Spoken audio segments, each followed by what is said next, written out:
वो परंपरा मोक्ष मार्ग।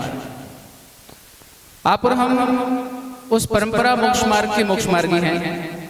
जब रयणसार ग्रंथ पढ़ते हैं, मुझसे किसी ने एक दिन पूछा कि साधु तो मोक्ष के मार्ग पे चलते हैं, क्या गृहस्थ को हम मोक्ष मार्गी बोल सकते हैं? मैंने कहा चाहे आचार्य समंतभद्र स्वामी हो जिन्होंने रत्नकर्ण शावकाचार में लिखा है कि गृहस्थ हो मोक्ष मार्गस्थ हो, अथवा आचार्य कुंद स्वामी जिन्होंने रयणसार ग्रंथ में लिखा है कि जो जिनेंद्र भगवान की पूजा अभिषेक आदि प्रतिदिन करता है, गुरुओं की सेवा करता है, वो दृढ़ श्रद्धानी गृहस्थ भी मोक्ष का मार्गी है, मोक्ष मार्गी। तो मैंने कहा कि शास्त्र तो कहते हैं कि गृहस्थ भी मोक्ष मार्गी होता है, तो गुरु अगर हमारे आगे आगे चल रहे हैं साक्षात मोक्ष मार्ग पे, तो हम भी उनके पिछलग्गू हैं, हम भी उनकी पूछ पकड़कर अर्थात उनके पीछे पीछे हम भी मोक्ष के मार्ग पे चल रहे हैं। पर प्रश्न ये है कि गुरु के मोक्ष मार्ग में और हम गृहस्थों के शिष्यों के मोक्ष मार्ग में जो अंतर है वो क्या है? तो अंतर यह है कि गुरु का मोक्ष मार्ग ध्यान है, अध्ययन है, तपस्या है, और गृहस्थ का मोक्ष मार्ग सिर्फ और सिर्फ भक्ति है। गृहस्थ अगर मोक्ष का मार्ग पकड़ के रखना चाहता है, गृहस्थ अगर इस पद पर आके बैठना चाहता है, तो उसको सिर्फ एक काम करना पड़ेगा और वो है भक्ति। भक्ति मार्ग और ध्यान मार्ग हमारे लिए भक्ति मार्ग।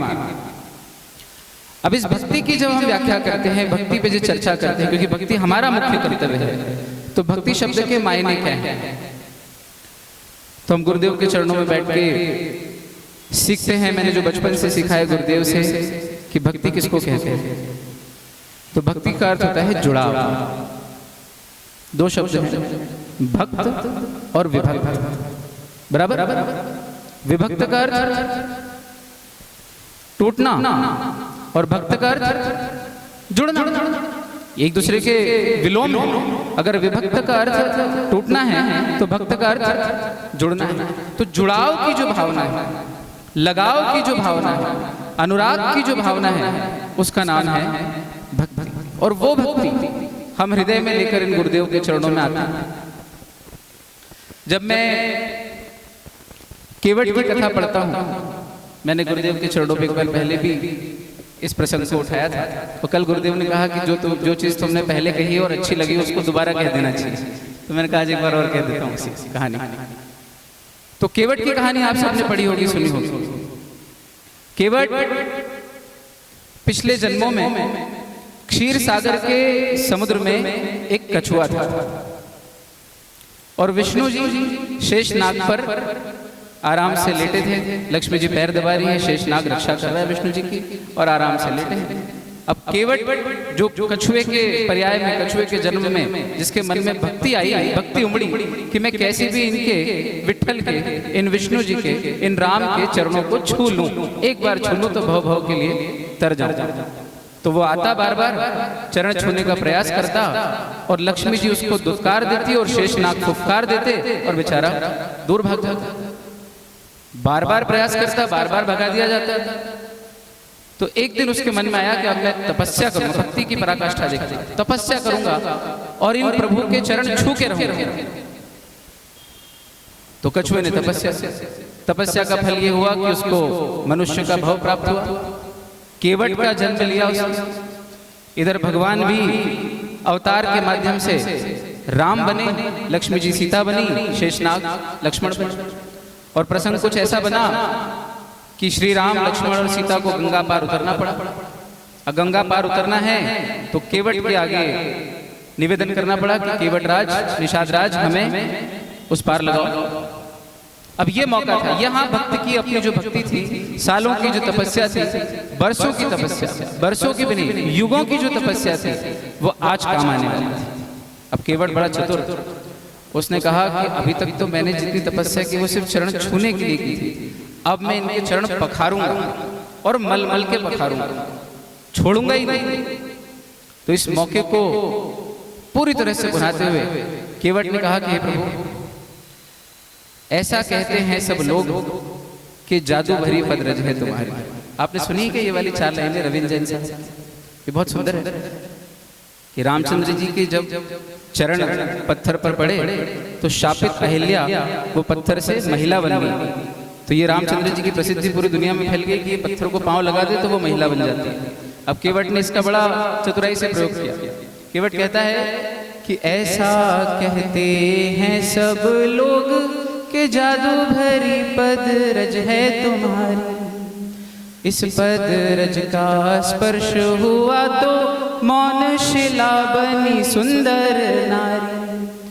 मेरे पास है बस एक नैया सारे कुटुंब की पालनहारी, नाव बनी यदि नार तो आएगा मुझ निर्धन पर संकट भारी। एक नारी का कठिन है पालन, कैसे पालूंगा दो दो नारी।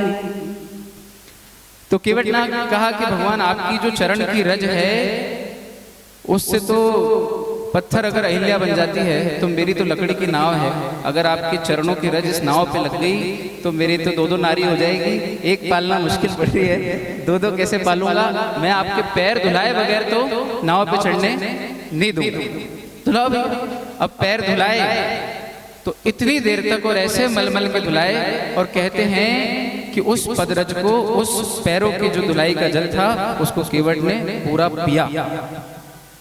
और ये हमारे शास्त्रों में भी है कि जब दिगंबर मुनिराज के चरण धुलाए जाते हैं चौके में तो वो पाद प्रक्षालन सिर्फ धोने की क्रिया नहीं है, जब तक आपने वो गंधोदक मस्तक पे नहीं लगाया तब तक वो क्रिया पूरी नहीं होती।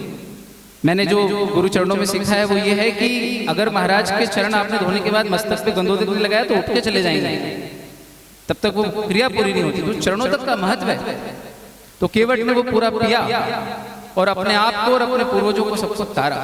पर बात यह है कि वो भक्ति जो केवट के मन में थी, जो शबरी के मन में थी, जो नामदेव के मन में थी, जो अंडाल के मन में थी, जो कौदे के मन में थी, जो आरुणी के मन में थी, वो भक्ति हमारे हृदय में गुरु के प्रति होना चाहिए।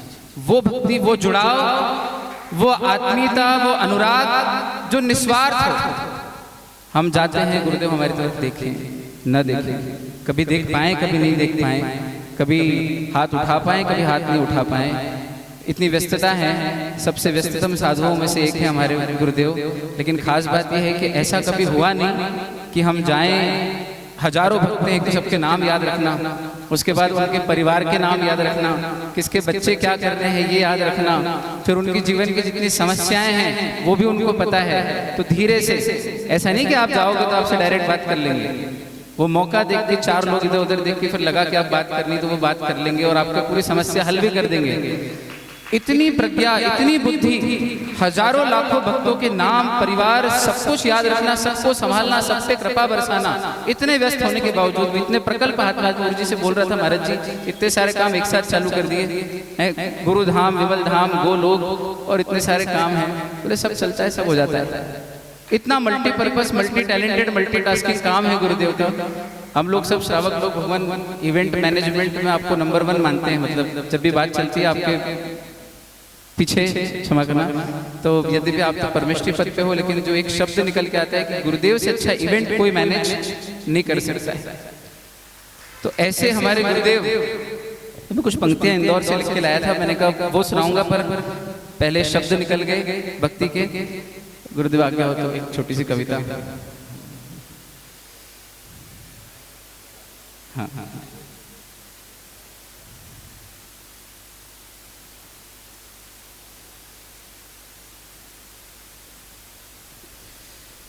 आप शब्दों के साथ जुड़िएगा और अगर आपको लगे कि इन शब्दों में गुरुदेव के जीवन को, उनके चरित्र को, उनके व्यक्तित्व को पूरी तरह से उकेरा गया है तो आप लोग भी साथ में कहिएगा। इसकी जो 2 टेक लाइनें वो ये हैं कि प्रज्ञा सागर गुरुवर क्या बात तुम्हारी है और है पास मेरे जो कुछ सौगात तुम्हारी है। क्योंकि आज जो जीवन है, चाहे मेरे पास जो पैसा है, चाहे मेरे पास जो ज्ञान है, चाहे मेरी जिंदगी में जीवंत हूँ, ऐसी परिस्थिति भी एक बार आई थी, उज्जैन में थे गुरुदेव के सानिध्य में, ऐसा माथे में दिमाग में बुखार चढ़ा, पता नहीं क्या उल्टी सीधी, रात को 2 बजे उठ के गुरुदेव छत पे सोए थे, गर्मी के दिन थे, और मैं गया तो गुरुदेव ने अपने पास सुलाया, हाथ, पूरे हाथ से शरीर को ऐसे किया और उसके बाद से पता नहीं क्या जीवन में कभी बीमारी नहीं पड़े। तो चाहे जीवन हो, धन हो, तन हो, मन हो, सब कुछ गुरुदेव का है। सब उनकी सौगात है। अगर आप शब्दों के साथ जुड़े